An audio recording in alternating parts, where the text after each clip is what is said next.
আজকের বোলের সাথে শুভ মহালয়া সুপ্রভাতে সবাইকে জানাই বাঙালির শ্রেষ্ঠ উৎসব দুর্গাপূজার আগাম আন্তরিক শুভেচ্ছা ও অভিনন্দন।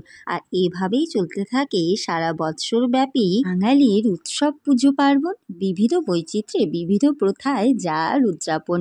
রকমারি ভোগের মধ্যে থাকে খিচুড়ি, সাথে প্রধানত লাবড়া এবং অন্যান্য ব্যঞ্জন। পুজোর পঞ্চব্যঞ্জনে আমার আজকের রেসিপি এই লাবড়া পদটির বিবরণ। নমস্কার বন্ধুরা, আমার খাই খাই চ্যানেলটিতে আপনাদের সবাইকে স্বাগত জানাই আর জানাই অসংখ্য ধন্যবাদ আমার ভিডিওটি দেখার জন্য। আশা করি ভিডিওটি আপনাদের ভালো লাগছে, তাই এড়িয়ে নয় এগিয়ে দেখুন আর লাইক শেয়ার সাবস্ক্রাইব করে চ্যানেলটির পাশে থাকুন। এবার বলি, সম্পূর্ণ নিরামিষভাবে তৈরি এই লাবড়া নামক পদটিতে থাকে ঋতুকালীন বিভিন্ন সবজির সংমিশ্রণ এবং বিভিন্ন মশলার উপকরণ। লাবড়া তৈরির ক্ষেত্রে কোনো নির্দিষ্ট উপকরণের প্রয়োজন হয় না, যে বাড়িতে বা যে যেমনভাবে তৈরি করে পুজো পার্বণের ভোগ প্রসাদে নিবেদন করতে পারে।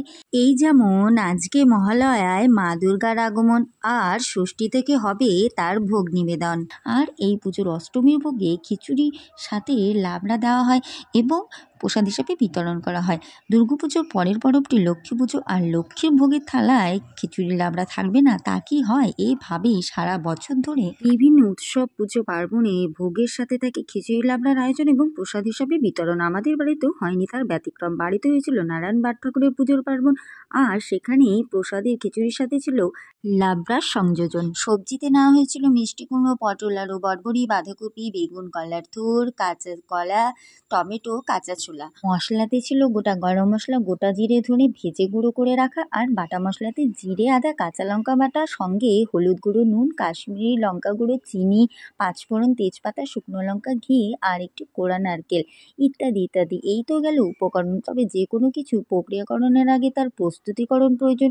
এই যেমন কাঁচা ছোলাটা 6 ঘন্টা ভিজিয়ে রাখার পর 50% সেদ্ধ করে নেওয়া হয়েছে কুকারে, আর বরবটি বাঁধাকপিটা নুন জলে একটু ভাপিয়ে নেওয়া হয়েছে। এবার পালা প্রস্তুতিকরণ। ওভেনে কড়াই চাপিয়ে সাদা তেল গরম করতে দেওয়া হলো। এক্ষেত্রে বলি যে খিচুড়ি লাবড়া সচরাচর সর্ষের তেলে করা হয়। আমাদের বাড়িতে অনেকেরই খেতে বাধা নিষেধ আছে বলে সাদা তেল দেওয়া হচ্ছে। এবার গরম তেলে শুকনো লঙ্কা, তেজপাতা, পাঁচফোড়ন, ফোড়নে চেরা কাঁচা লঙ্কা, বাটা মশলার সঙ্গে লঙ্কার গুঁড়ো, হলুদ গুঁড়ো, নুন, টমেটো কুচি সব দিয়ে সেদ্ধ ছোলা দিয়ে একটু ভেজে নিয়ে সব সবজিগুলো এক এক করে দিয়ে দেওয়া হলো এবং খুন্তি চালিয়ে যেতে থাকলো। এতে করে সবজিগুলো থেকে জল বেরোতে শুরু করেছে এবং মাঝে মাঝে নাড়াচাড়া করছে।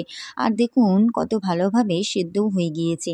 এবার কোড়া নারকেল এবং সামান্য চিনি দিয়ে আরও কিছুক্ষণ নামিয়ে নিয়ে সম্পূর্ণ ব্যঞ্জনটি রসালো হয়েছে এমন অবস্থাতেই ওপর থেকে ঘি ছড়িয়ে নামিয়ে দিয়ে চা মশলার গুঁড়োটা ওপর থেকে ছড়িয়ে দিয়ে খুব ভালোভাবে মিশিয়ে দিলেই কিন্তু লাবড়া একেবারেই রেডি পরিবেশনের জন্য।